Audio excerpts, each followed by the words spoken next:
آپ کیسے سوتے ہیں؟ بائیں کروٹ. آپ کیسے سوتے ہیں؟ دائیں کروٹ. یہ بائیں کروٹ آپ سوئیں گے تو آپ کی آنکھ لگے گی، کان بھی لگ جائے گا.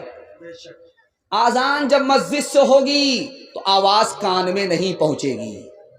بائیں کروٹ سو رہے ہیں آپ، دل ادھر ہی ہے، آپ اس کروٹ سو رہے ہیں، آنکھ بھی بند، کان بھی بند.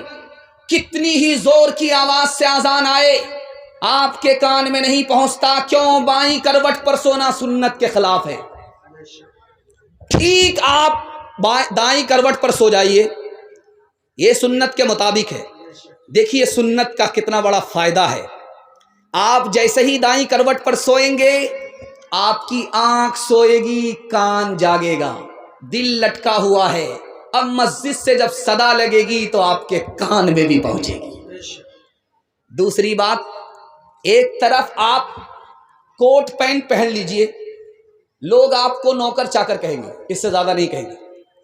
دوسری طرف آپ جبہ پہن لیجئے جو نبی کا لباس ہے، آپ کو دیکھنے کے بعد لوگ کہیں گے یار بادشاہ جا رہا ہے، شہزادہ جا رہا ہے. تیسری بات آپ کی خدمت میں رکھنے کے لیے جا رہا ہوں، یہ لائٹ آپ دیکھ رہے ہیں، یہ مائک آپ دیکھ رہے ہیں. ابھی نعمان صادق صاحب بھی مائک کو پھاڑ رہے تھے، یہ سمجھ رہے تھے کہ یہ مائک بوڑھا نہیں ہے، یہ اس سے بھی زیادہ جوان ہے. یہ تو اچھا کیا انہوں نے کہ جلدی سے راستہ بدل دیا، ورنہ سب سے زیادہ ان کا پنکچر ہو جاتا. اللہ جزائے خیر دے، بڑے حوصلے کے ساتھ انہوں نے نظامت کی ہے. اور یہ آغاز پر ہوتا ہے، یہ آپ کی محبت ہے، بہت خلوص سے آپ سن رہے ہیں. اللہ ان کی نظامت کو قبول فرمائے. دھیان سے سنیے گا، یہ لائٹ ہے، مائک ہے، اس کا پاور ہاؤس سے کنیکشن ہے. یہ مائک بھی کام کر رہا ہے، یہ لائٹ بھی کام کر رہی ہے. جنریٹر میں تیل ہے تو یہ مائک بھی ہے، لائٹ بھی ہے. تیل ختم ہوا، مائک بھی بند، لائٹ بھی بند. آج سے 50 سال پہلے لال قلعہ کو دیکھیے، یہ لائٹ اور مائک کا سسٹم پاور ہاؤس سے نہیں تھا، جنریٹر سے نہیں تھا، بلکہ ڈبیا جلتا تھا، چراغ جلتا تھا، اس میں تیل ڈالا جاتا تھا. باہر سے اگر طوفان آیا ایک ایک کر کے ہر چراغ بجھ جایا کرتا تھا. اکبر بادشاہ 1500-1600 عیسوی میں سو رہا ہے لال قلعے میں، ہر طرف لائٹ ہے، ہر طرف چراغ جل رہا ہے، اس میں تیل ہے. اچانک جو طوفان آیا ہر چراغ بجھ گیا. اس کے بعد جو اس کی آنکھ کھلی تو وہ ڈر کے مارے گھبرا گیا، کانپنے لگا. بیربل کو بلا کر کے کہا کہ مجھے اس اندھیرے سے گھبراہٹ ہو گئی ہے. کہا کیوں گھبراہٹ ہوئی؟ کہا قبر کا اندھیرا یاد آ گیا. کہا ارے گھبرانے کی ضرورت نہیں ہے، نبی اوپر تھے، دن اوپر اجالا تھا، نبی نیچے چلے گئے ہیں قبر میں، مسلمانوں کے قبر میں اندھیرا نہیں ہوگا انشاءاللہ. باپ آیا دوڑا دوڑا بیٹی کے پاس، کہا بیٹی مبارک ہو، لڑکا مل گیا. 17 ڈبیا تیل جلا رہا تھا جس کو تلاش کرنے میں مل گیا. لڑکا سونار ہے، سونے کی دکان ہے، بہت بڑا مالدار ہے، اس سے تمہارا رشتہ ہونے جا رہا ہے، مبارک. بیٹی نے کہا ابا حضور ایک سوال ہے، سوال کا جواب مکمل ہوگا تو رشتہ منظور، ورنہ رشتہ منظور نہیں ہوگا. یہ بتائیے کہ اس لڑکے کے سر پر ٹوپی ہے؟ کہا سیدھے جمعہ میں، سیدھے رمضان میں، اس کے بعد جیب میں ٹوپی آ جاتی. بولا ابا حضور چہرے پر داڑھی ہے. کہا کہ شادی کے بعد رکھ لے گا، ابھی تو جوان ہے، کمارا ہے. کہا ابا حضور جب مالدار ہے تو حج فرض ہو چکا ہے، خانہ کعبہ کی زیارت ہوئی ہے، نبی کا روضہ دیکھا ہے. تو کہا جب ہر چیز سے ریٹائر ہو جائے گا، لاٹھی پر آ جائے گا، کمر جھک جائے گی تو حج پہ جائے گا، ابھی کتنا ضروری ہے. تو بیٹی نے کہا ابا حضور مجھ کو رشتہ منظور نہیں. جس لڑکے کے چہرے پر داڑھی نہیں، نبی کا لحاظ نہیں، جس لڑکے کے سر پر ٹوپی نہیں، خدا کا لحاظ نہیں، ابا حضور جب اس سے میرا رشتہ ہوگا، جب خدا کا لحاظ نہیں کرتا، نبی کا لحاظ نہیں کرتا، وہ میرا لحاظ نہیں کرے گا. مجھ کو سونا نہیں چاہیے، نبی کی سنت چاہیے. جو لڑکا جتنا کالا ہوگا اس کی ماں اتنا زیادہ صابن لگائے، کسی طرح یہ کالیا گورا ہو جائے، لیکن وہ صابن تو کالا ہو جائے گا، وہ کالیا گورا نہیں ہوگا. لیکن قربان جائیے اس ماں کے اوپر، اس کالے کو بھی چودھویں کا چاند سمجھتی ہے. دروازے پر ایک کالے نے دستک دیا، بیٹی کا باپ دروازہ کھول کر کے سامنے کھڑا تو دیکھا ایک کالا. کہا کیوں آئے ہو؟ کہا تمہاری بیٹی کا ہاتھ مانگنے کے لیے آئے.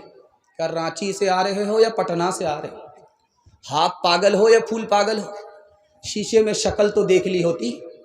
کہاں میری بیٹی خوبصورت ہے تم بدصورت ہو، کہاں تم نوکر چاکر ہو میری بیٹی مالدار ہے، اس سے رشتہ نہیں ہو سکتا۔ بیٹی سن رہی تھی کہ ابا حضور مجھ کو رشتہ منظور ہے۔ باپ نے کہا بیٹی غلط قدم اٹھا رہی ہو، تو بیٹی نے کہا کہ ابا حضور آپ نے آنے والے کو دیکھا کہ چہرہ کالا ہے، آپ نے اس کو نہیں دیکھا کہ بھیجنے والا کملی والا ہے۔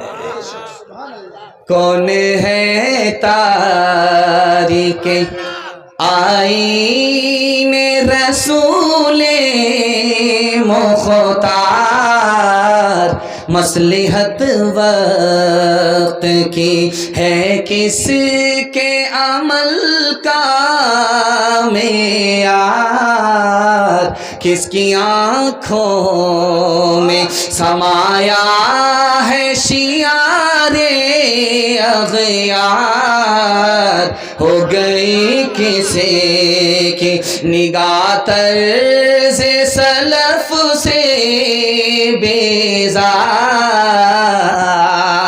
قلب میں سوز نہیں، روح میں احساس نہیں، قلب میں سوز نہیں، روح میں احساس نہیں،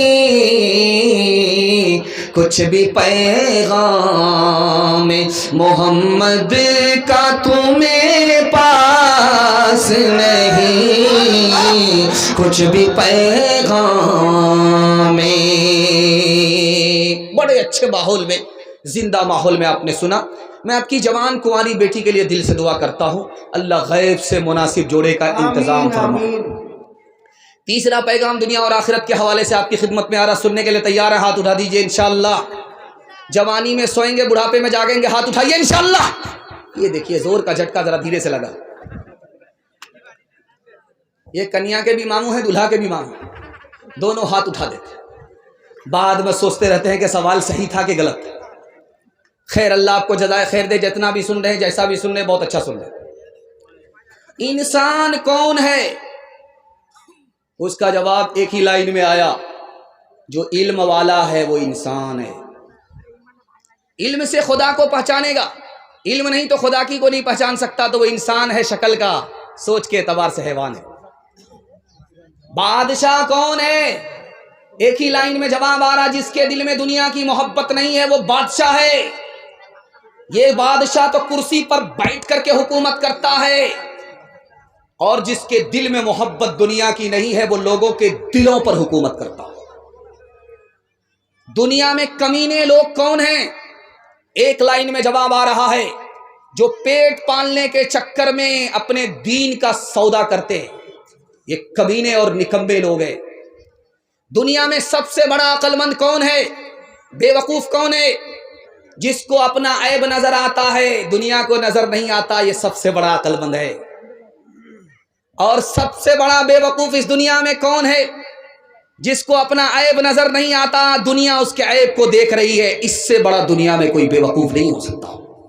ایک مسلمان سے پوچھا گیا، رک جاؤ، یہ سامنے سے جو کتا گزر رہا ہے اس کے بارے میں بتاؤ کہ تم اس سے بہتر ہو یا کتا تم سے بہتر ہے؟